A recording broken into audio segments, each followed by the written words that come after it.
Land! The paladin's shout echoed across the ship's deck.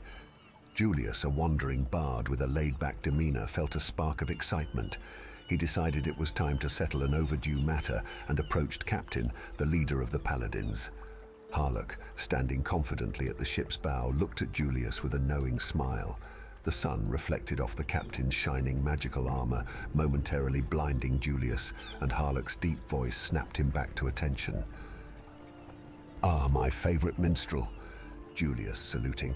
"Captain, since we're almost at shore, could we discuss those gold coins, mine gold coins, the ones that seem to be missing?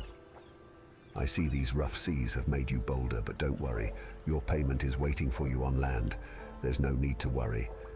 Ignoring requests for one last song before they docked, Julius headed below deck.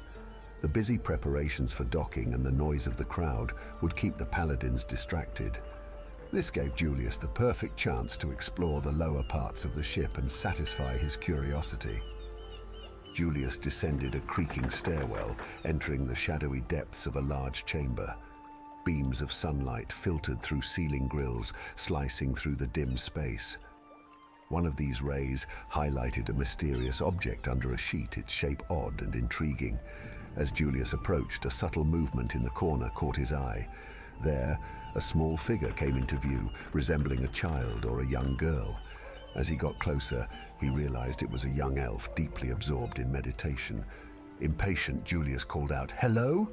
The elf, Nyx, opened one eye and curtly replied, "Fuck off, muckspout, don't interrupt me," making it clear he wasn't interested in talking. Nyx had little patience for interruptions, especially from some random player who happened to cross his path. Something had shifted within him since that unsettling incident with the chest. Wrapped in shadow, he now found an eerie comfort in the darkness, as if he were on the verge of dissolving into it entirely. The dreams that had plagued him during the voyage, whispers that echoed endlessly, and the unsettling sensation of his body slipping through the cracks of the crate still lingered in his mind. It was as though his physical form was no longer entirely his own, teetering on the edge of something otherworldly. But there was no time to dwell on that now. He had more pressing matters to attend to. His priority was to get off the royal ship, away from prying eyes and unwanted questions. The unsettling experience was behind him, or so he told himself. For now, it was time to focus on the task at hand, escaping unnoticed and figuring out what exactly had changed within him. Surprised by the elf's rudeness, Julius stepped back, muttering, "Well, that wasn't very nice." Julius returned to the strange object that had caught his eye earlier. With a mix of curiosity and caution, he pulled off the dusty covering, revealing a battered, seemingly deactivated warforg. Its once majestic form now appeared worn and lifeless, its face expressionless like a statue forgotten by time. Julius stared into its empty eyes, which reflected nothing but the dim light filtering through the ship's grills. Tentatively, he reached out and tapped the warforg's forehead, almost as if trying to wake it up from a deep slumber. To his surprise, a mechanical voice suddenly echoed through the chamber. "Destructive extraordinary unit model. Reset mode aborted." Startled, Julius leaped back, his heart racing. He had heard tales of warforgs, machines of war, capable of unimaginable destruction. For a moment, his mind conjured visions of the robot springing to life, its cold metal limbs tearing through the ship and everything aboard it. But instead of an attack, the warforg simply stood there, its systems whirring softly as it scanned the room. Its gaze eventually settled on Julius, who was still frozen in place, half expecting an attack. The warforg, now active, spoke in a calm, almost inquisitive tone. "Hello, human. What happened? Where am I?" Julius, slowly regaining his composure, exhaled a long breath he didn't realize he'd been holding. "Well, hello, robot," he stammered, trying to sound confident despite his lingering nerves. "It seems you don't intend to harm me, which is quite the relief. Allow me to introduce myself. I am Julius, the finest bard under the golden sun of Montera, though I suppose that's not something you'd care much about." He took a moment to study the warforg, noting the wear and tear on its metal frame, the dents and scratches that spoke of countless battles. "As for you," Julius continued, gesturing around, It seems you've just arrived on the island of Thorinis, though I'm afraid I can't tell you why. We're nearing the shore, so it's probably time for you to wake up and stretch those metal limbs of yours. Julius glanced toward the corner of the room where Nyx, the young elf, was still deep in meditation. He leaned in closer to the warforg and whispered, "You might also want to talk to our elven friend over there, but fair warning, he's not exactly the sociable type. I tried to strike up a conversation, and let's just say it didn't go too well." The warforg tilted its head slightly as if processing Julius's words. The bard, now feeling slightly more at ease, couldn't help but marvel at the machine. It wasn't just a weapon. It had a presence, an almost human quality that intrigued him. The thought of what such a powerful being could do, both for good and for ill, lingered in Julius's mind as the ship continued its steady approach toward the mysterious island of Thorinis. Nyx, eyeing the stranger warily, was the first to speak. "I am Nyx, of the Garatian Elves. I have no intention of being anyone's song material, but if your plan involves getting out of here in one piece, I'm listening." Deus, still adjusting to its surroundings, followed suit, also noticed that he had been taken care of, his visor fixed, arrows removed. "I am Deus, a unit of destruction, or so my programming suggests. But I am more than a weapon. I seek purpose, and if that purpose involves survival, I'm in." Farvi, the mysterious newcomer, stepped closer, his face partially visible under the cloak. "Farvi, a man with little left to lose. I'm here for one reason, to reclaim what's mine. Cross me, and your story ends here, bard." Julius, taking in the introductions with a nod, felt a spark of excitement. This was the beginning of something grand, something worth chronicling. "Wonderful. Now that we're all acquainted, let's focus on the matter at hand. The paladins will come soon, so we need to act quickly." He moved to the center of the group, drawing their attention. "First, Nyx, I need you to use your elven agility to scout the upper decks. Find out how many guards are up there and where they're stationed. Farvi, you'll join him and see if you can locate our belongings, especially anything that could be useful in a fight." Nyx nodded, albeit reluctantly, while Farvi merely grunted in agreement. Julius turned to Deus. "Deus, your task is to remain here and keep an eye on our escape route. If the paladins come down here before we're ready, you'll need to hold them off. Use your strength wisely." Deus acknowledged with a slight nod, though it was clear the machine still grappled with its newfound consciousness. "And what about you, bard?" Nyx asked, a hint of skepticism in his voice. Julius flashed a confident smile. "I'll be the one who gets us out of this mess. I'll work on creating a distraction or a diversion, whatever's necessary to buy us the time we need. After all, who better than a bard to spin a tale that can get us all out of trouble?" The group, now united by a common goal, moved with purpose. Nyx and Farvi disappeared into the shadows, heading for the upper decks, while Deus positioned itself near the stairwell, ready to defend against any approaching threat. Julius, left alone for the moment, took a deep breath. This was his chance to turn a simple adventure into something legendary. All he needed was a little luck and a lot of courage. With that in mind, he began to concoct his plan, knowing that the fate of this unlikely group rested on his ability to think quickly and act even faster. Captain Harlock stood at the top of the stairs, his stern gaze fixed on Julius, who had just returned from a place he had been explicitly forbidden to enter. "I see you couldn't contain your curiosity." Harlock's expression grew serious. Julius, ever the smooth talker, replied with a sly grin, "Father Captain, you know me too well. To forbid a traveler from exploring is like pulling a fish out of water, but I dare say this time it worked out for the best. It seems I might be able to help the highly esteemed Captain Harlock with 3 issues that are below deck." Harlock's eyebrow raised slightly. "Go on." With a touch of understatement, Julius continued, "There are 3 comrades down there that the Great Lord will find of little use, and I'd be more than happy to take them off your hands. There's a mercenary who, after a bit of conversation, revealed he's here by sheer accident. I'll civilize him a bit to ensure he doesn't cause any trouble in the city. Then there's a young homeless elf with whom I have similar plans. And finally, an old battered machine that's barely functional. Frankly, it wouldn't even be fit to sweep floors." Harlock, still skeptical, asked, "And what do you get out of this?"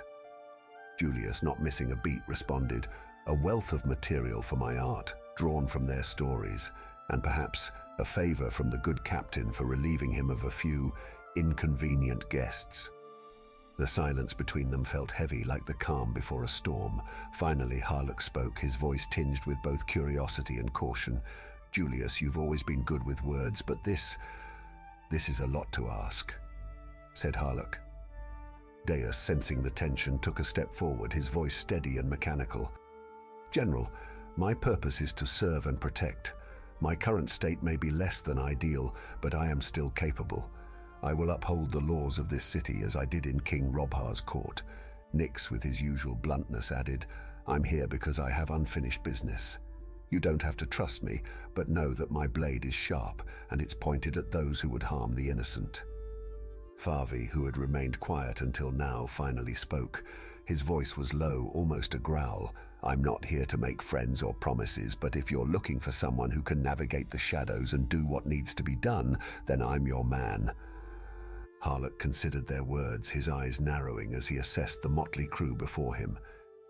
He knew Julius to be clever, but this situation was different. The risks were high, and the stakes even higher. Yet there was something in the way they spoke, something that hinted at potential. After what seemed like an eternity, Harlock finally nodded. "Very well, Julius. I'll take you at your word, but understand this. Any trouble from them, and it'll be on your head. We're on the brink of something big, and I don't have time for loose cannons." Julius exhaled a breath he didn't realize he was holding, nodding vigorously. "You won't regret this, Capitan. We'll keep our heads down and do what's right." Harlock turned to leave, his armored boots echoing as he ascended the stairs. Just before he disappeared from sight, he paused and looked back. "And Julius, don't make me regret this." As the sound of the paladin's footsteps faded, Julius let out a sigh of relief, turning to face the group. "Well, that went better than expected." Nix, ever the pragmatist, said, "Don't get too comfortable. We're not out of the woods yet." Farvi smirked. "You've got a silver tongue, Bard. Let's hope it doesn't get us all killed." Deus, though less expressive, seemed to agree. "We must proceed with caution. The Capitan's trust is fragile." Julius nodded, a determined look on his face. "Agreed. But now, we've got a chance, a real one. Let's not waste it." The group finally disembarked from the ship and stepped onto the bustling port of Thorinis. The harbour, with its strong stench of fish and gritty appearance, wasn't the most welcoming sight, but it had a certain rough charm. The shoreline, enclosed by the harbour's stone walls, was lined with various stalls and attractions, each adding to the lively atmosphere. They even passed by a brothel where Julius, ever the storyteller, loudly recounted the escapades they wouldn't be sharing together. Amidst all this, Farvi, unable to hold back any longer, turned to Julius with an aggressive tone. "And what exactly is your plan for getting our equipment back, huh? Because I need it now," he demanded. The journey had taken a toll on Farvi. As soon as they set sail, the paladins had stripped him of his gear, and something else had been lost that night. Ever since he was separated from his otter sword, the voice in his head had fallen silent. This loss weighed heavily on him, both physically and mentally, like an illness that had slowly begun to eat away at him. Julius, calm and composed, simply replied, "You'll know everything as soon as we sit down in some inn, preferably one that doesn't reek of rotten fish." Farvi, realizing that Julius still needed him, grudgingly agreed with a muttered complaint. As they walked through the bustling port, a security guard from a local brothel suddenly grabbed Deus by the arm, shouting, "Hey, steel giant!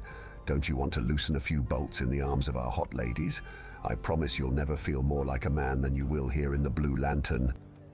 Deus, intrigued by the offer, hesitated for a moment, clearly tempted to step inside.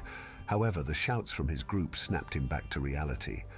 Awkwardly, he replied, "I don't have time right now, but I'd love to visit. How about we meet at some inn later and you can tell me what it's like to be human?" With a broad grin, the bodyguard answered, "It would be my pleasure, brother from another mother. You'll find me here every evening or at the pub next door."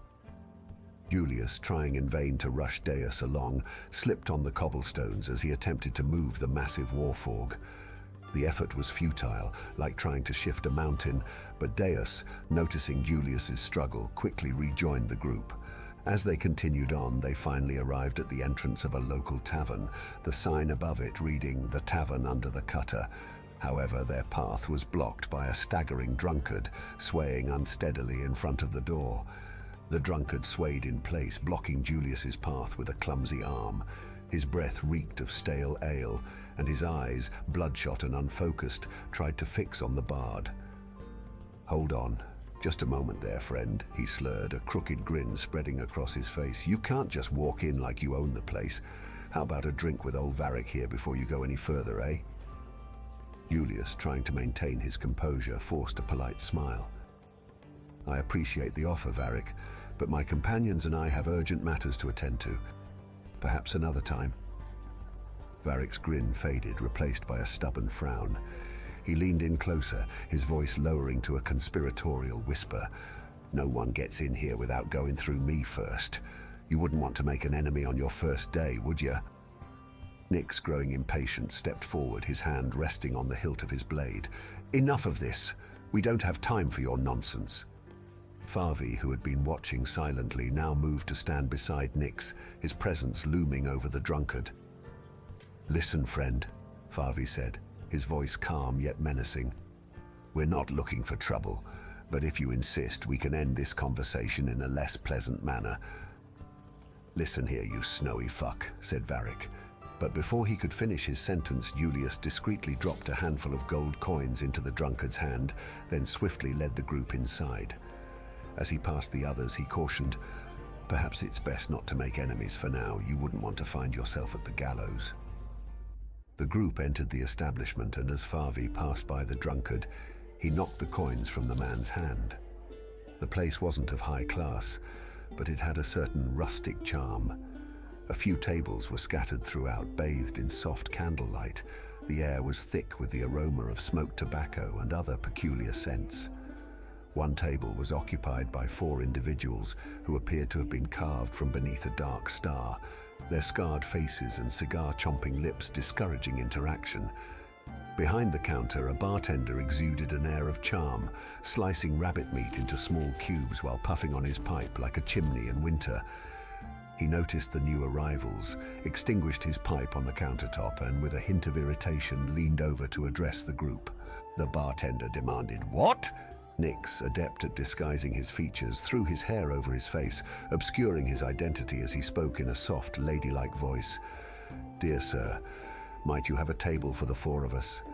A meal and a fine drink would be the delight of my day, I assure you."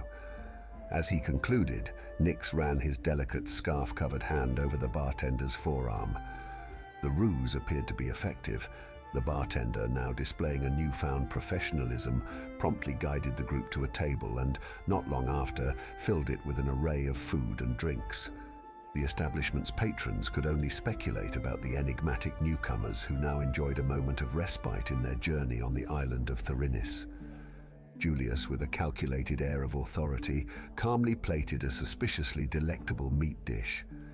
As he did so, he deftly loaded Nordmard warrior knife between his fingers and the bowl of food. Farvi, unyielding and direct, demanded, "Perhaps the great lord will honor us with his plan for our amnesty, huh?" Julius, swallowing hard from the stress of the situation, retorted, "Oi, where are my manners? Let me tell you what needs to be done." Leaning closer to the table, he continued in a hushed tone, as if divulging royal secrets. "The guards and that noble, Captain Harlock, will back off from us once they find us useful in the city. Here's where I come in. I know how you all can prove your worth. Each of you will receive training from a master, and judging by your appearances, that shouldn't be a problem." Farvi, impatient and focused on his own concerns, interjected, "What about my equipment? I need it back immediately." Julius, slightly exasperated, shot back, "Mr. Farvi, are you listening to me at all?" Deus couldn't help but chuckle at the bard's remark. "Your work earns you respect. Respect earns you your equipment back. It's that simple." Farvi questioned, "So who do you think you'll be in this new place? I'll undoubtedly look for fellow hunters, as it runs in my blood. And you, Nyx?" With those nimble hands and a gift for persuasion, I imagine you might find your way into some form of business with a hint of trickery, perhaps? Farvi smirked, his expression defiant.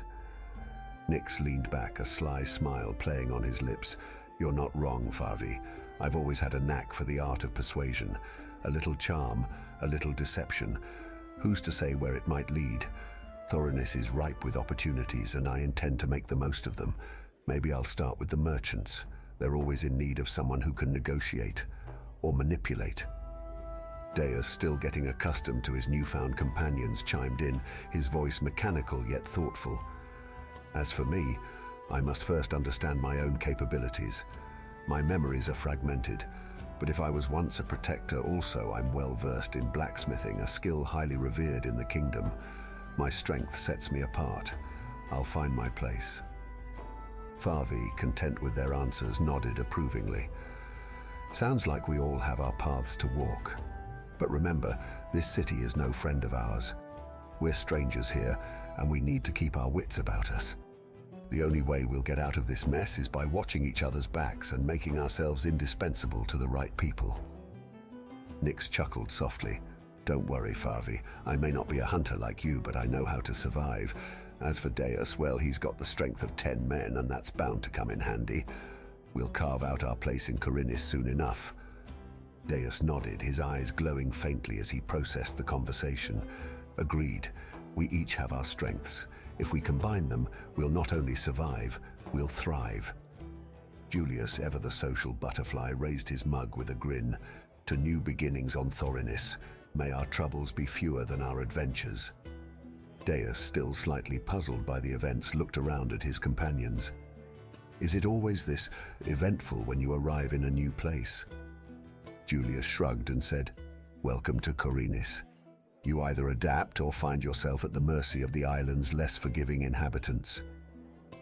In the corner of the inn, the group of scarred men continued to eye them suspiciously, their muttered conversations inaudible over the general din. It was clear that in Thorinis, nothing went unnoticed. As the conversation at their table continued, Farvi remained on high alert, his eyes frequently darting toward the group of shadowy figures seated nearby. There was an unmistakable tension in the air, an electric charge that crackled between them like the impending clash of two snarling beasts, neither willing to back down. Then, without warning, Farvi acted. In one fluid motion, he snatched up his fork and hurled it with deadly precision toward the throat of the nearest adversary. The fork sliced through the air like a dart, aimed straight for its mark. But in the blink of an eye, the fork was deflected with a speed and skill that left it quivering, embedded in the ceiling above. The room seemed to hold its breath as both Farvi and his opponent sprang to their feet, their movements synchronized like predators preparing for battle. The man, draped in dark, foreboding attire, met Farvi's gaze with a cold, steely glare. His voice, low and menacing, cut through the tension. Have you lost your senses? Don't forget where you are. This is not your territory, Nordmad pig. Farvi's eyes narrowed as he caught sight of a hidden blade slipping from the man's sleeve, its edge glinting ominously. Muscles tensed, ready to spring into action, but before either could strike, Deus intervened.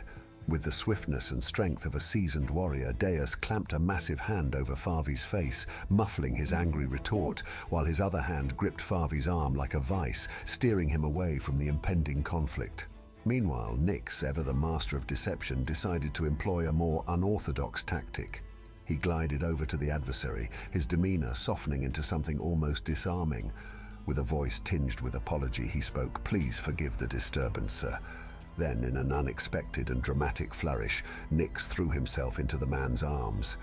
"He's been like this ever since the war took his family. Trauma, you understand. Please don't take it to heart. You seem to have enough on your mind already." The dark figure hesitated, momentarily thrown off balance by Nix's unexpected approach. In the background, the muffled sounds of Deus dragging a still struggling Farvi toward the exit could be heard, mingled with the curses and challenges that Farvi continued to hurl. But for the moment, Nix's bold move seemed to have diffused the situation, allowing the group a chance to escape further conflict, at least for now.